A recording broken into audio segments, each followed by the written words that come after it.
Welcome to the regular meeting of the Recreation and Parks Commission. Would everyone please rise for the Pledge of Allegiance? I pledge allegiance to the flag of the United States of America and to the republic for which it stands, one nation, under God, indivisible, with liberty and justice for all. Okay, roll call, please. Commissioner Kelly Watson. Commissioner Julie Stolnak. Present. Commissioner Dave Lupps. Present. Vice Chairperson Lee Davis. Present. And Chairperson Bob Moda. I'm here. Thank you. There's no presentations tonight. Public communications. I'm seeing none. We'll close public communications. Hi there. Hey, are you here for public communications, or are you just here to listen? Okay, listening tonight. Perfect. We've closed public communications. Consent calendar. Approval of the minutes of the Recreation and Parks Commission meeting of September 21st, 2022. So moved. Move Second. to approve. Okay. Sorry, Second. move to approve. All in favor? Aye. Okay, that's 3-0, one abstention. There is no unfinished business. New business, approval to paint the pickleball courts on tennis court number 6 and on the volleyball court. Recommendation, approve the request by staff to paint 4 pickleball courts on tennis court number 6 and 2 pickleball courts on the volleyball court. I'll take that. Thank you. Go ahead, Christopher. It's fairly straightforward. The report kind of outlines it all.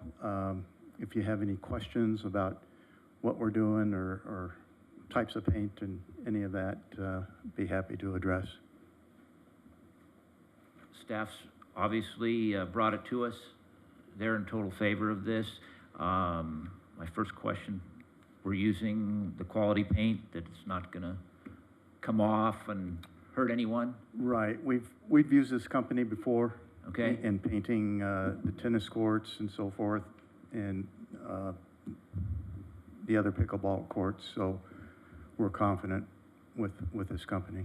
And it will not affect tennis or anything like that. Tennis will be able to go ahead and use that court also. Correct. Okay. And volleyball is going to remain, it'll be a dual use on both Correct. of them. Okay. My understanding is that volleyball will be primarily pickleball in the mornings when there's not very many people playing volleyball, and will still primarily be volleyball in the evenings, is, I think, the plan. Right. Okay. Well, anything else? Yeah, I just wanted to, on that paint, the one gentleman at the joint meeting talked about how paint on the court is slippery, but I understand that the paint you're using is the same paint that's used for tennis, which is not slippery. So that is not a safety issue. Correct. And it's also my understanding that, like you said, this is not converting like it is to court 7. This is still remains open. Net stays in the middle, temporary nets for pickleball. This is a step in the direction that staff has brought to us after a year and a half, 2 years of pickleball building. And so there no permanent changes are being made, and we can always, if it doesn't work out, go right back to tennis. So that's the nice thing. It's an intermediate step rather than jumping straight forward. The other thing I'd like to mention, Bob, is that it also allows the high school team to use that court during their practices and matches. Yeah, exactly. Tennis, that's what I was trying to. Yeah, Yeah, so perfect. I'm definitely in support. I'm going to move approval. Is it I second the motion. all in favor? Aye. That's 4-0. Thank you for that. We're moving right along here. Reports of subcommittees. Aquatic subcommittee. Lee. Yeah, we did meet. We talked about the progress of the new contractor.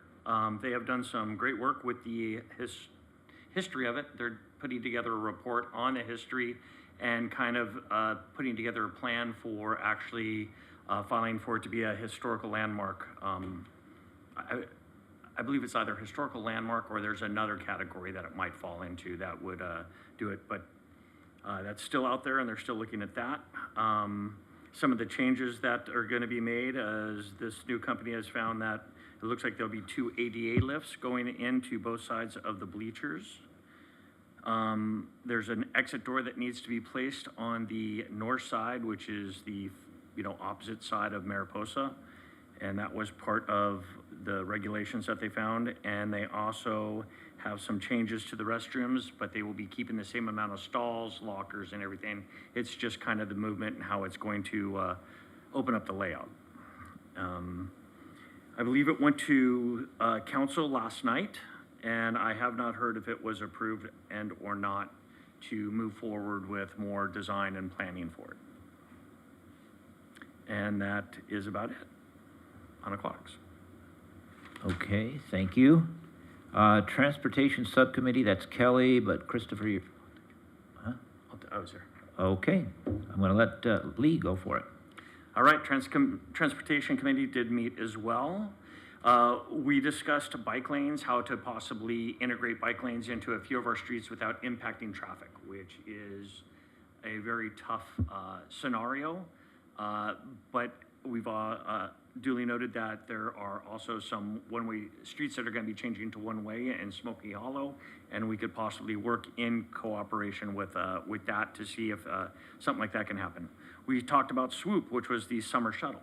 It was very successful. Staff loved it. And we found that a lot of the seniors were starting to schedule their own trips.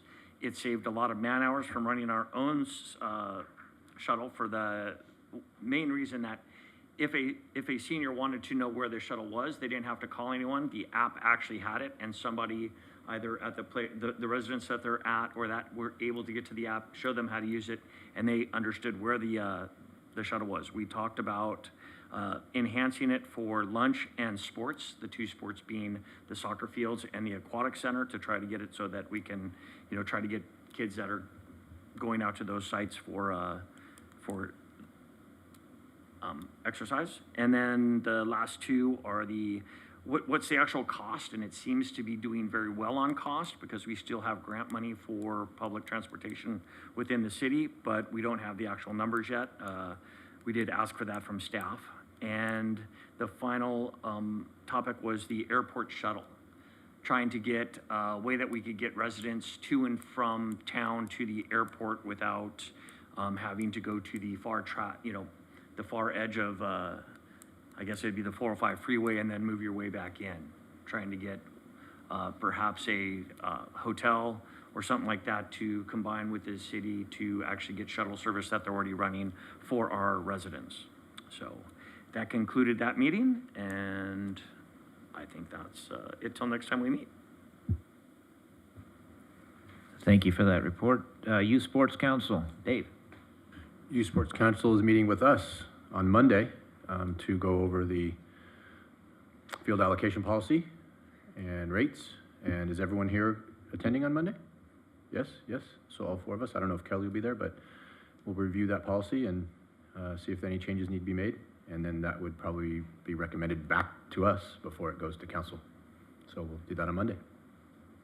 Okay, thank you. Director reports. Ally's not here tonight. I'll take that Okay. as well. You notice there's a little bit different format this month, more stats orientated and kind of incorporated parks and recreation all together. I can't really comment on the stats, but therefore your review. A couple of updates that I have are today my staff and I met with Scott Nichols, council member, out at the campus El Segundo. He wanted to actually see what we do maintenance-wise for the soccer fields and the artificial turf. So we brought out our machinery and showed him exactly what we do and so forth. And he was very receptive. And that was that. And then an update on trees at Arena. street. You know, I had mentioned that there was a potential gas leak and so forth. The gas company did come out and they did make some repairs. There was a leak at one of the services underground in the street. And this last week, we got the updated arborist report from West Coast Arborists, and it doesn't really look good for about 4 trees out there. They took soil samples at different depths, and the soil around the kind of the critical root zone area was bad. It's turned to mush, basically. No oxygen, and that's what gas does with the soil. So it appears to have been leaking for some time. We're going to follow the recommendations, which was basically remove dead wood from the trees. So we've got West Coast Arborists coming out here in the next few weeks, and we're going to have them actually hit the whole street, but particularly those trees, and just wait and watch type of thing, and see if they recover. They're big trees. Some of them have lost a lot of foliage, so it's questionable, which is unfortunate. Is there any liability with the gas company and those trees? Haven't. Unlikely. Probably unlikely. Okay, thank you. Yeah, that's. Haven't pursued it at all.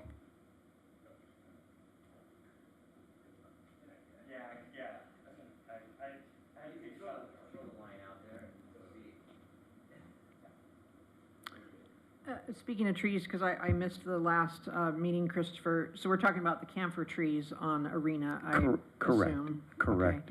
Okay. And then also the tree that fell on Pine. Yes. Had that tree been identified in the past as a problem tree? It had been by the previous tree supervisor and previous superintendent as well. They had potentially tried to remove it. The owners fought it, the homeowners fought it, and it's unfortunate. It just split, had decay in the crotch of the tree. In those ficus trees, they have a lot of trunks, big-sized trunks coming down into the same area, basically. We've reviewed status of all the other ficus trees that we still have in the city, and we've been taking a look at them. We have one that we're going to be removing here. I forget what street it's on, but it's a large tree, and we're going to take it down as well. Now, I saw that there was a car damaged from that tree as well. Correct. So the city's liable for that? I would assume so. I know. Or is the owner, since the owner refused to have the tree taken out? Well,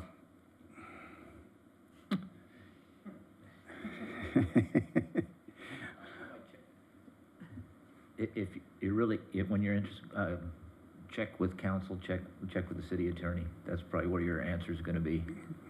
No. right. Okay, thank you. So that must have been before we had the system where if a resident wants to protest, it actually comes to us. That must have been long ago enough that Correct. before that started. Right.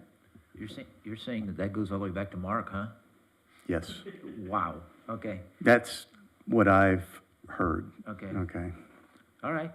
Well, thank you. Seeing no more questions, thank you for that report and for covering for Ally. Okay.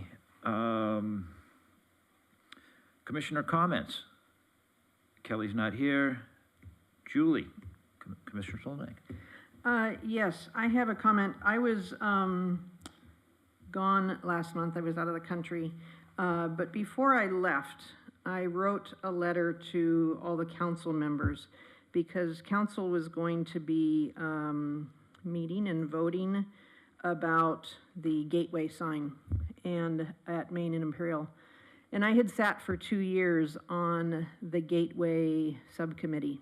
And I had concerns about the council voting on that gateway sign. And I had voiced my concerns here at commission meetings in the past when I would give gateway updates. And it was over the exorbitant price that that sign had reached. We originally started with a budget of $150,000, and it had gotten up somewhere around $450,000. And it had gone from a sign to more of like a meeting destination. And I had voiced many concerns and my displeasure over it. And so when it came time that they were going to vote on this, and there were 2 designs, I wrote a letter, since I could not be at that meeting and speak at public communications. So I just wanted it to go on record here that I wrote a letter stating my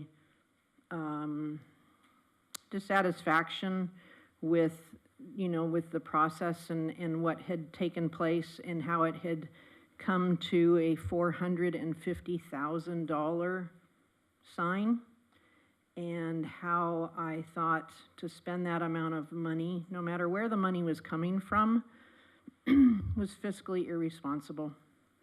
And the 2 designs that were out there were way too large if they were going with one or the other.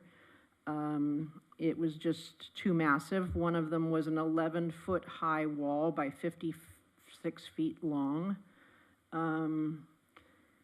And so I just wanted them to know from somebody that sat on that for 2 years, my feelings. When I was in the airport in Frankfurt, I watched a replay of that commission meeting, of that council meeting. And when they came down to discussing that and they were going to come to a vote, my letter kind of got passed over until Councilperson Perstuck said, wait a minute, we had a commissioner write a letter to us about this and her concerns, and nobody seems to be addressing that. So I just wanted it to go on record that I was not for that. They have voted to move forward with it. They did go with a smaller version, but still the price tag is up there. And I know $150,000 was still the original budget, and they're pulling $300,000 from the arts budget. I don't really care where the money's coming from. It's still a lot of money to spend on a sign, and maybe that money could have been spread to other entries. I would have been more inclined that way than one entry. So that's what I have to say. Thank you. Julie, is the design that they chose have anything to do with the meeting place idea, or did they go away from that? They went away from that, Okay. and it's now just a sign. Julie, thank you. Commissioner Lubes, Dave. No comments. Thank you. Vice Chairperson Davis, Lee. Just I'll comment real quickly on kind of complimenting staff. The only thing that was really on it was the pickleball courts. I thought the $4,100 was kind of a lot of money till I had gone and actually looked at the court allotment. The 4 courts, which was the old court 7, bring in $7,100 a month, according to this. And the $4,100 seems to be very minimal. I think staff did an excellent job of bringing it to us, telling us to recommend it. And I think one of the things that would have helped us do it a little bit quicker was actually putting the revenue and the recovery of costs, not just how much it's going to cost, but how quick we're going to get it back. As soon as it's painted, we will literally get it, the $4,100 back in 2 to 3 weeks. So I want to commend them. And yet, I think it'd be a lot better if we could just see that, in the first month, it's going to bring in $7,100 like that did. And by taking court 6 only netted $400 in revenue over that entire last month. So we're literally losing 400 to pick up 7,000. Business-wise, very good. I just want to commend them once again. Thank you very much. That's all I got. Okay, thank you. And the only thing I have tonight is, today was Monse's last day here with working in the city, and I want to thank her for everything she's done for us. So, Monse, I know you're not watching this, but she helped the city out and the Recreation Parks Commission and the Recreation Parks Department greatly, so thank you. And with that, we will adjourn. Bob, before we adjourn, can I just say one thing about Lee's comment? Absolutely, go right ahead. I just want to make sure that anybody who's watching this doesn't think that the monetary was the primary reason why, at least I voted that way. And I don't think Lee, it was the primary reason. He's just making that comment because it's also financially a good decision. I believe that all of us, I'll speak for myself, but I think all of us, the main reason we made the decision was because of the need of the public. It has shifted. So I just wanted to, anybody who might say, oh, their commission is doing this to make money, that's not the reason. It's not about making. I just wanted to make sure that was clear. It was about the number of people that use one court, and you can actually judge how much it's being used by the monetary reimbursement. So thank you very much for correcting that, because it's not necessarily about the money. The money does show that people are using it, and I'm more concerned with people using it and enjoying it than the fact that it's financially a smart Is a decision big is bonus. cherry on top. Cherry on top. Absolutely. Yeah. Thank you very much. Yeah. Okay, and with that clarification, we will adjourn to the special meeting on Monday, October 24th, 2022 at 6 p.m. Site to be determined.